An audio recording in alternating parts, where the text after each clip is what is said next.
Bonjour à tous, je suis ravie de vous retrouver dans une nouvelle vidéo et aujourd'hui je vais vous proposer de regarder comment j'ai réalisé mon calendrier de l'Avent. Pour cela, je suis venue utiliser des planches de carton de 2 mm d'épaisseur et qui mesurent 30,5 cm. Ce sont des carrés. J'ai commencé par venir tracer à l'intérieur un carré à 1 cm de chaque bord. Et ensuite, je suis venue créer des cases. Pour mes cases, j'ai utilisé une base de 5 cm. J'ai commencé par faire des carrés en laissant à chaque fois 1 cm entre chaque. Ensuite, j'ai créé également des rectangles un petit peu plus longs, mais toujours avec une hauteur de 5 cm.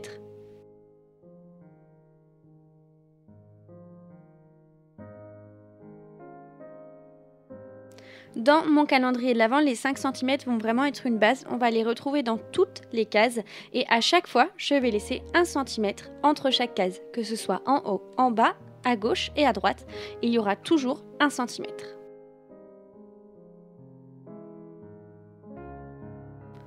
Pour les rectangles, j'ai utilisé les 5 cm soit dans la hauteur, soit dans la longueur, soit dans la largeur. Et je viens donc créer 24 cases. Pour créer les cases, je vous conseille de ne pas commencer de suite à se dire ici je vais mettre la numéro un tel ou un tel. L'idéal en fait, ça va être de les numéroter de 1 à 24 pour ne pas vous perdre au départ et n'oublier aucune case. Et ensuite, vous pourrez vous amuser à déplacer les numéros. Pour ma partie supérieure, j'ai voulu créer un toit puisque mon calendrier de l'Avent va avoir une forme de maison. Pour cela, du coup, j'ai mesuré la moitié de ma planche de carton et je suis venue y tracer une perpendiculaire. Dans cette perpendiculaire-là, j'ai pris un repère pour pouvoir créer un triangle où, du coup, le sommet est au centre de ma planche de carton. Encore une fois, je laisse une bordure d'1 cm. Cette fois-ci, j'en laisse à gauche et à droite. Je n'ai pas besoin d'en laisser en bas puisque comme cette partie va être reliée à la partie inférieure de ma planche de carton et que cette partie inférieure a déjà les 1 cm de marge, ce n'est pas nécessaire. Ici, je suis venue tracer des triangles, j'en ai tracé 4 et également un plus grand rectangle.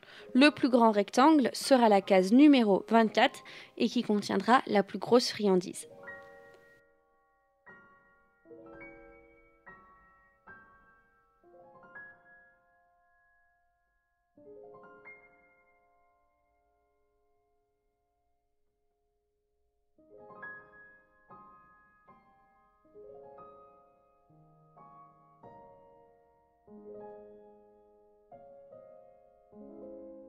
Donc voilà à peu près ce que ça va donner.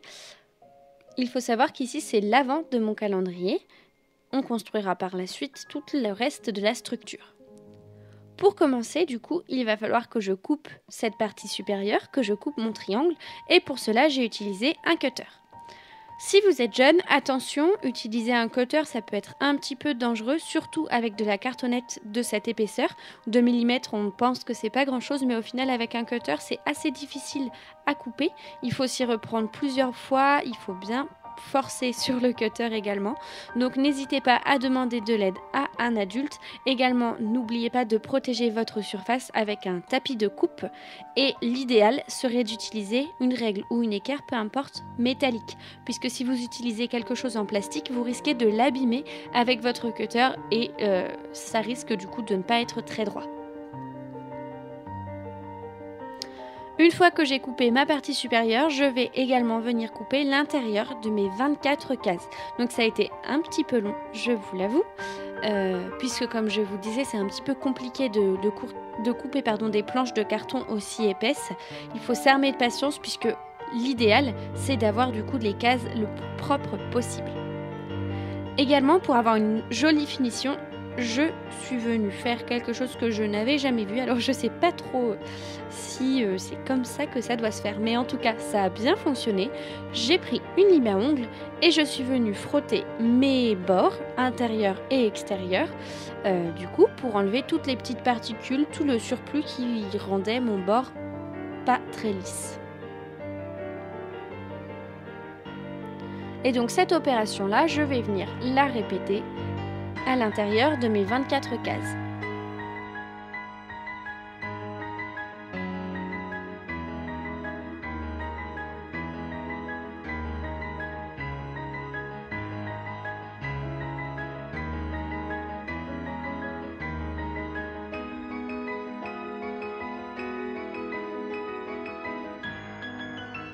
Alors j'essaye de vous mettre un maximum d'avance rapide dans la vidéo.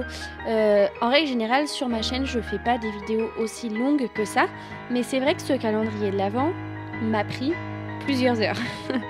Vraiment plusieurs heures. Si vous me suivez sur Instagram, vous savez que ça m'a fait mal quoi de le faire parce que vraiment j'en avais marre au bout d'un moment.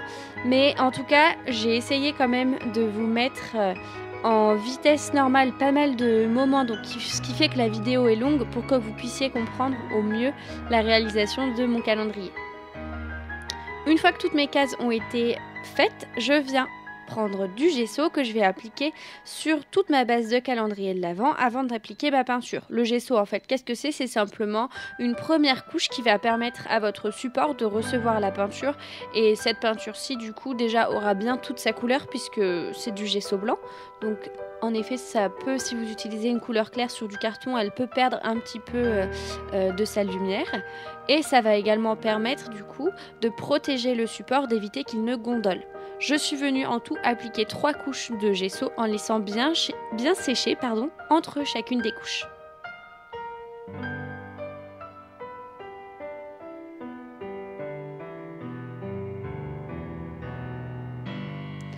Une fois que mes 3 couches de gesso ont été appliquées, je suis venue utiliser de la peinture pour recouvrir mon calendrier de l'Avent. Alors dites-moi dans les commentaires si vous voyez ça bleu ou si vous voyez ça vert. Moi je vois ça bleu, je pense. Mais c'est un grand sujet. Je sais pas si vous aussi ça vous fait ça, mais moi en règle générale, dès que je vois un truc bleu, les gens autour de moi le voient vert. Dès que je vois un truc vert, les gens autour de moi le voient bleu. Notamment avec ma maman, on n'est jamais d'accord là-dessus. Elle me dit que c'est vert. Moi je pense que c'est bleu. Dites-moi comment vous le voyez. Vous verrez dans les photos et les vidéos à la fin un peu plus la couleur. En tout cas, je suis venue recouvrir mon calendrier de l'Avent et j'ai appliqué encore une fois 3 couches que j'ai bien laissé sécher.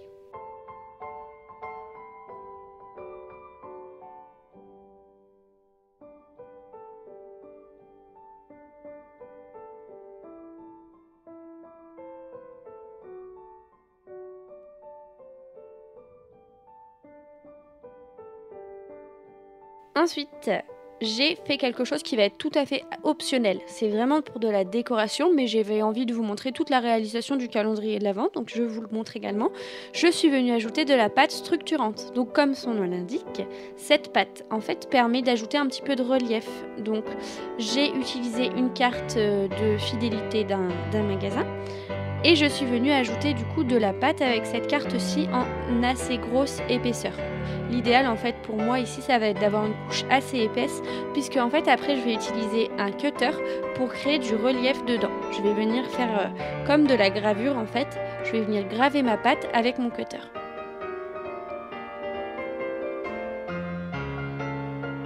Donc cette étape-là, c'est purement décoratif, il n'y a pas de souci si vous n'avez pas de pâte structurante, vous n'êtes pas du tout obligé de réaliser ça. C'était simplement que moi j'avais envie d'utiliser cette pâte-ci pour créer un petit effet bois. J'avais pas vraiment envie qu'on voit que sur la devanture ce soit du carton. Donc j'ai eu envie d'ajouter de la structure, du relief à mon calendrier. Et comme je vous disais, j'utilise un cutter de précision pour venir graver du coup des petites vagues, des tout petits traits très fins dans ma pâte structurante, et je laisse bien sécher.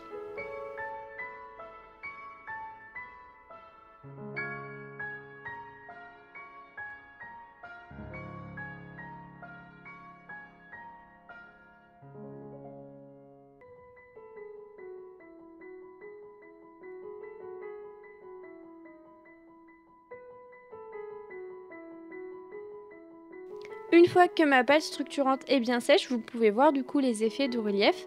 Je suis venue avec ma peinture remettre une couche par-dessus.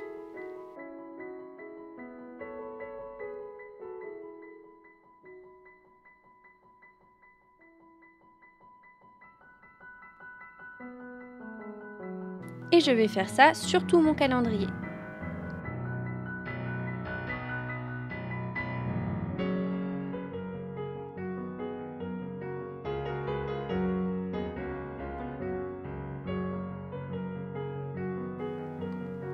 Je vais vous montrer maintenant comment du coup j'ai réalisé le petit effet bois. Donc j'ai mis un petit peu de peinture, comme vous pouvez le voir, et ensuite j'ai pris une lingette pour bébé. Et je suis venue frotter ma lingette sur ma peinture pas encore sèche. En fait, simplement, ça va retirer l'excédent de peinture sur tout ce qui va être en relief. Comme vous pouvez le voir, ça laisse apparaître des zones blanches, des zones plus claires. Donc, c'est la pâte structurante qu'on voit. Et du coup, en frottant, ça enlève la peinture sur le relief de la pâte. Et donc, ça permet d'avoir vraiment un effet encore plus prononcé pour le relief. Alors il ne faut pas frotter fort, hein, c'est pas du tout nécessaire, sinon vous risquez même d'enlever trop de peinture et de vous retrouver avec une grosse marque blanche, pas forcément très esthétique. Après si ça vous arrive, il n'y a pas de souci, vous remettez juste un petit peu de peinture par-dessus et le tour est joué. Mais voilà, frottez tout doucement avec la lingette pour enlever juste l'excédent.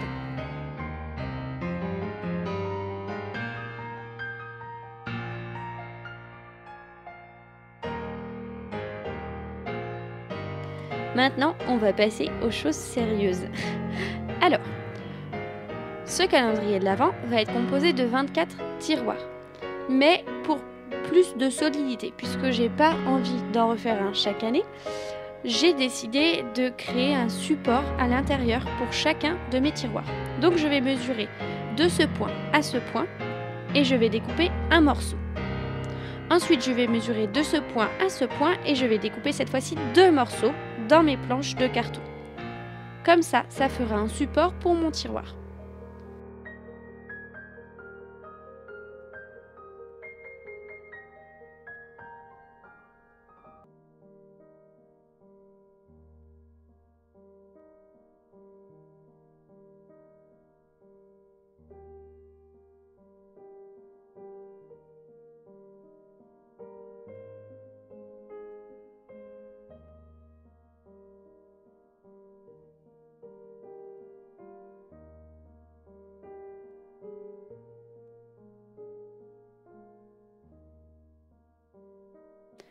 Ensuite, du coup, je vais venir prendre de la colle forte et je vais coller mes morceaux de carton.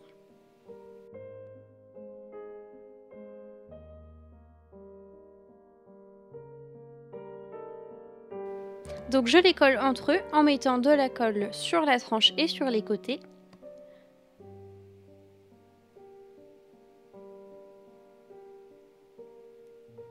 Je maintiens et je laisse bien sécher. Je vais répéter l'opération pour toutes mes 24 cases.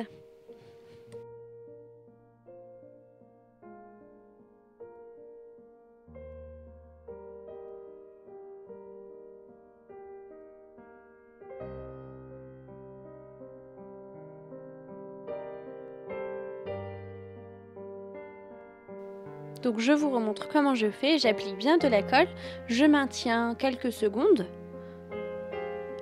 Et ensuite, je viens former le support. J'espère que cette vidéo est claire. Comme je vous l'ai dit, c'est la première fois que j'ai réalisé quelque chose en cartonnage. Donc, vous avez du coup des explications d'une personne débutante. Il faut savoir que je débute, c'était difficile, mais j'ai réussi. Donc, vous pouvez y arriver là-dessus, il n'y a pas de souci. Mais c'est vrai que pour moi, c'est quelque chose qui est venu dans mon esprit de manière assez naturelle, la réalisation de ce calendrier. Et du coup, les explications me semblent naturelles. Donc j'essaye de le faire au mieux. En tout cas, si jamais vous avez des questions, s'il y a des choses que vous ne comprenez pas, que vous avez un petit doute ou que vous avez besoin de conseils, n'hésitez pas à m'en parler dans les commentaires. Déjà, je serais ravie de pouvoir discuter avec vous et également de pouvoir vous aider si jamais il y a quelque chose qui vous semble pas très clair.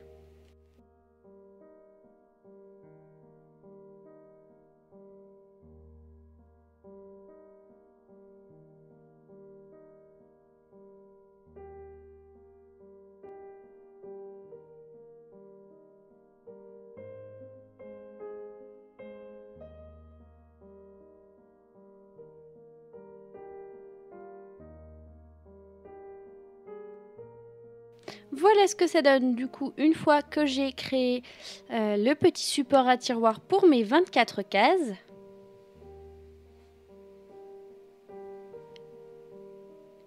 Et non. Au final, non, j'ai pas créé pour les 24 cases. Je vais venir terminer puisque j'ai encore 4 cases qui vont être sur le haut. Alors, ce que je vais faire, c'est que je prends ma partie supérieure et je viens la tracer une seconde fois dans un carton que je laisse de côté mais qui me servira pour plus tard. Ça, c'est assez important. Il faut bien penser à faire ça. Et je vais faire mes 4 dernières cases. Alors, ces 4 cases-là, ce sont les cases les plus difficiles à faire puisque on n'a pas le support en bas. Donc vous allez voir, j'ai utilisé une petite ruse, une petite astuce pour pouvoir créer du coup mon petit support assez facilement. Je vais vous montrer ça en vidéo.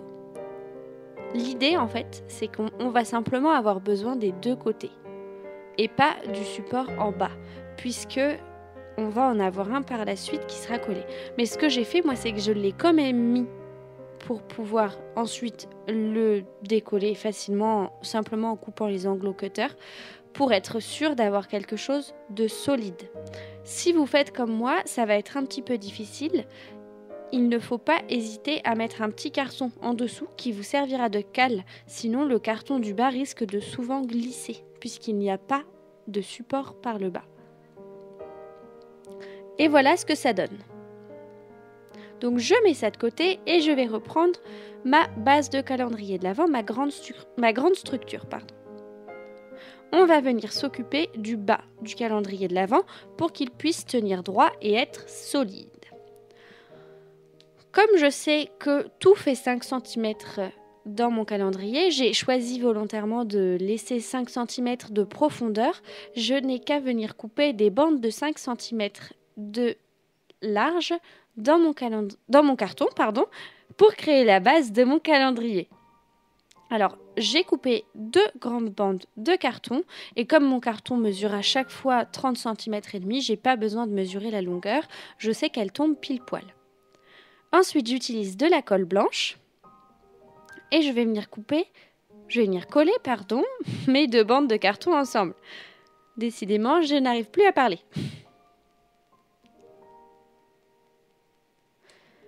Une fois que c'est fait, je vais venir ajouter un petit peu de colle blanche sur le bas de toutes mes cases.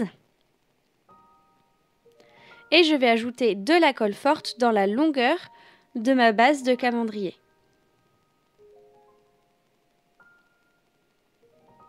Je laisse bien sécher. Et ensuite, là, je vais venir utiliser les chutes de mes cases de calendrier que j'ai découpées au cutter pour venir faire de la maçonnerie et en fait combler les petits trous, puisque l'idéal, c'est vraiment que chaque case repose sur du carton pour avoir quelque chose qui ne va pas s'affaisser. Et donc, quand c'était nécessaire, j'ai rajouté un peu de colle blanche et je suis simplement venue glisser des petits morceaux de carton.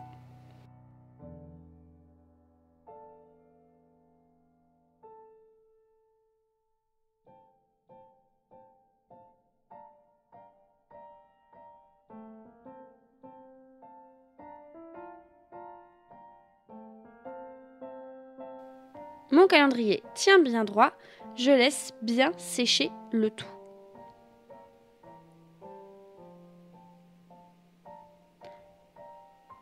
Maintenant, je vais faire la même chose, mais cette fois-ci pour les côtés. Encore une fois, je n'ai qu'à découper des bandes de 5 cm de large, puisque tout fait 5 cm comme je vous l'ai dit.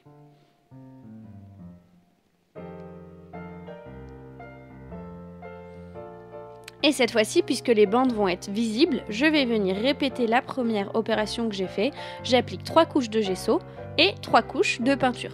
Pour les côtés de mon calendrier, je n'ai pas ajouté de texture, ça ne me dérangeait pas du tout que ça reste simplement de la peinture. Et je répète l'opération 2 fois.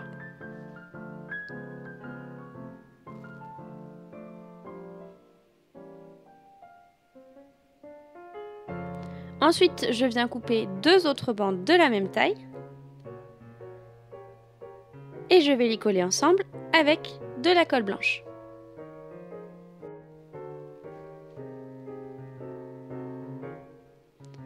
Je viens coller ma bande colorée.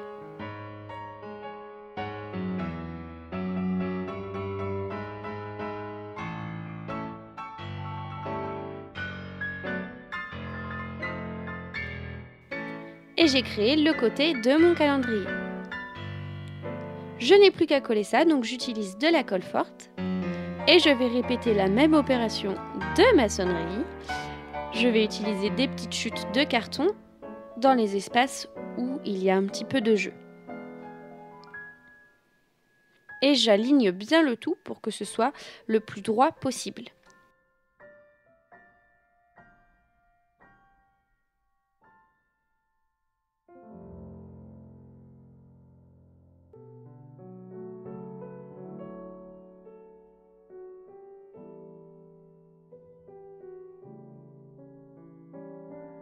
Je répète l'opération de l'autre côté et ensuite on va venir s'occuper de l'arrière du calendrier. Pour ça, j'ai mis de la colle blanche sur le côté de chacun de mes renforcements pour mes cases et je mets de la colle forte sur les côtés de mon calendrier. Ensuite, je n'ai qu'à prendre une planche de carton que je viens coller. J'aligne bien le tout et je laisse sécher avec du poids. Donc moi, j'ai utilisé des livres et j'ai laissé sécher 24 heures.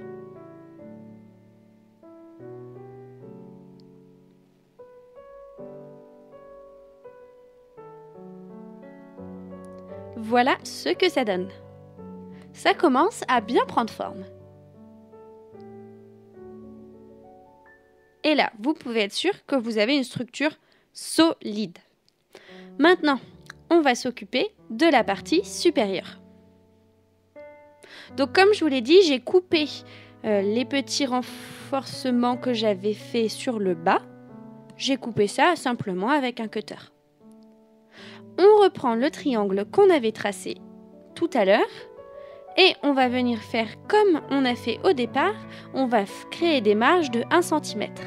Pourquoi je crée ces marges? C'est simplement pour m'aider à pouvoir bien coller puisque ce triangle-là va être l'arrière du calendrier et j'ai envie que ce soit bien bord à bord. Donc en mettant des petites marges, je vais pouvoir positionner mon triangle vraiment proprement.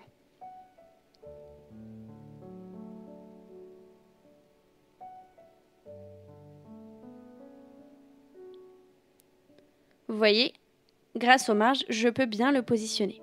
Je vais ajouter de la colle forte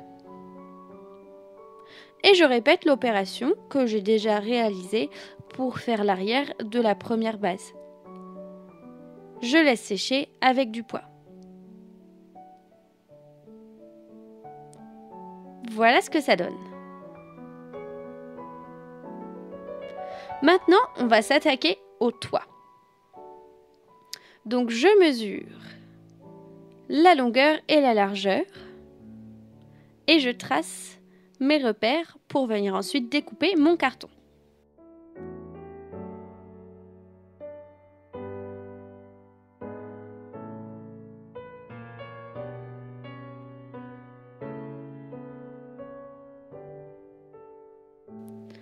Je vais venir faire ça une deuxième fois et cette fois-ci, je vais laisser volontairement 3 mm de large, puisque comme je vous l'ai dit tout à l'heure, mon carton fait 2 mm d'épaisseur, pour que mes cartons se superposent en haut du toit. Ça aura simplement un rendu esthétique un petit peu plus joli, avec une finition un petit peu plus propre.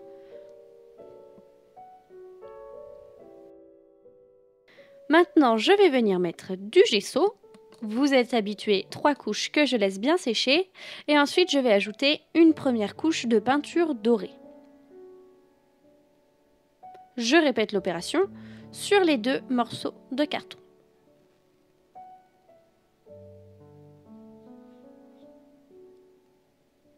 Ensuite, j'ai pris ma peinture dorée et j'ai voulu ajouter de la texture sur mon toit. J'en ai ajouté de différentes manières. Je vais vous les présenter. Donc la première manière, ça va être simplement d'ajouter beaucoup de peinture avec un pinceau et de venir tapoter le pinceau pour créer cet effet un petit peu, je ne sais pas quoi, mais pour créer un effet de texture en tout cas. Donc je suis venue faire ça sur mes 2 morceaux de carton. La deuxième technique que je vais vous présenter pour ajouter de la texture, et c'est une technique que j'adore, va nécessiter un pistolet à chaleur. Donc si vous n'en avez pas, vous pouvez très bien utiliser celle-ci, ça fera bien l'affaire. Par contre, il va falloir laisser sécher très longtemps. Donc je mets de côté pour laisser sécher. Ensuite, je vais venir créer le haut du calendrier. Donc pour cela, j'ai découpé différents cartons à la largeur de mon calendrier que je viens coller à l'intérieur. L'idée, en fait, là, vous voyez qu'il y a un peu d'espace entre le haut du calendrier et le haut de mes supports à tiroir. Donc, ça va être de combler cet espace pour être bien bord à bord pour pouvoir coller ensuite le toit plus facilement. Et donc, je viens utiliser encore une fois les chutes de carton que j'ai découpées dans mes cases pour créer de l'épaisseur. Vous pouvez voir que j'en ai plein les doigts. Ça m'a pris plusieurs jours de faire ça, comme je vous disais, ça m'a pris plusieurs heures. Et mon vernis en plus s'est détérioré, c'est une catastrophe. Je l'avais fait juste avant la vidéo et il a été détruit. Donc ici c'est la deuxième technique que je vous présente avec le pistolet à chaleur. En fait ça consiste simplement à laisser le pistolet à chaleur très près de la peinture pendant un petit moment et vous verrez apparaître des petites bulles, en fait, des petites bulles d'air qui vont gonfler. Une fois qu'elles gonflent, vous éloignez le pistolet à chaleur et ça va vous faire de la texture. Ça va garder cette texture de bulle et moi j'ai choisi de faire ça sur tout du coup mon toit de mon calendrier de l'Avent puisque comme vous pouvez le voir, je trouve que le rendu est vraiment super et si on ne sait pas que c'est du carton, on ne peut pas vraiment le deviner. Je vais maintenant venir coller mes morceaux de carton pour créer mon toit. Et pour cela, encore une fois, je vais utiliser de la colle forte.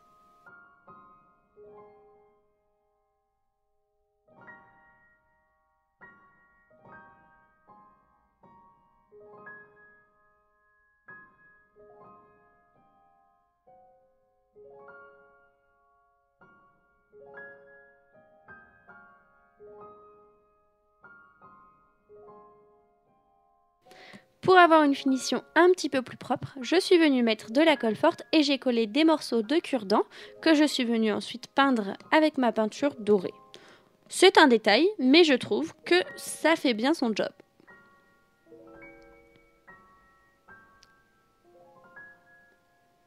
Maintenant, il va falloir que j'accroche mon support du haut à mon support du bas. Donc j'utilise de la colle forte que j'applique généreusement sur mes parties.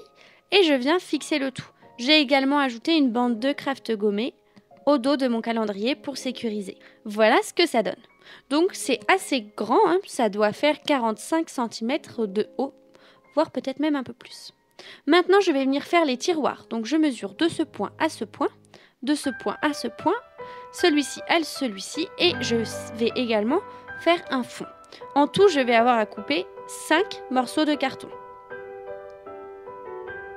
Donc, le premier morceau de carton sera le devant. Je vais devoir le faire 2 fois, devant et derrière. Je vais devoir mesurer les côtés, que je vais faire 2 fois, côté gauche et côté droit. Et ensuite, avec toujours une profondeur de 5 cm, je vais faire la base du tiroir. C'est la partie la plus longue, alors installez-vous confortablement. Prenez un thé, prenez un café et mettez-vous des films parce que ça dure vraiment longtemps. Ensuite, encore une fois, j'utilise de la colle forte et je viens former mes petits tiroirs. Rien de bien compliqué, ça prend juste un petit peu de temps. J'ai répété l'opération sur tous mes tiroirs en prenant toujours de la même manière mes mesures et vous allez voir par la suite, j'ai également recouvert tous mes petits tiroirs de craft gommé. Le craft gommé, qu'est-ce que c'est? Ça va être un rouleau en fait de papier craft qui a un côté encollé. Il suffit juste de mettre un petit peu d'eau dessus et la colle se déclenche et ça permet de solidifier, de fixer, également d'avoir des plus jolies finitions. Et en plus, moi j'avais envie de laisser mes tiroirs de couleur craft, donc c'était parfait.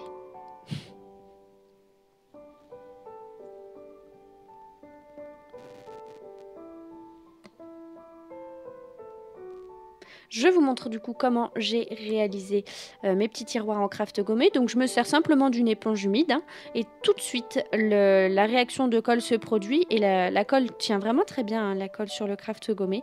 Donc c'est très très facile à faire et comme vous pouvez le voir, ça me permet de couvrir les angles de mes tiroirs et d'avoir quelque chose de bien plus propre. Et donc, j'ai réalisé ça sur chacun de mes tiroirs et ensuite je suis venue décorer. Je ne vous ai pas filmé la décoration puisque je pense que la vidéo est assez longue comme ça et je suis persuadée que vous savez toutes et tous déjà décorer et coller des chiffres. Mais du coup, j'ai collé des chiffres sur chacune de mes cases et je suis venue utiliser, vous allez voir, une petite boule de polystyrène que j'ai collée également pour créer une petite poignée pour ouvrir mes tiroirs. Si vous êtes intéressé à voir un petit peu plus de réalisation, n'hésitez pas à me rejoindre sur Instagram puisque je mets régulièrement des stories de ce que je fais et mes abonnés Instagram ont pu suivre la réalisation du calendrier. Alors c'est vrai que c'est une page que je viens de créer, donc pour le moment on n'est pas nombreux, mais voilà ce que ça donne en tout cas et donc tout ça je l'avais présenté en avant-première sur Instagram. J'espère que cette vidéo vous a plu. Comme je vous ai dit, n'hésitez pas dans les commentaires à me poser des questions si vous en avez.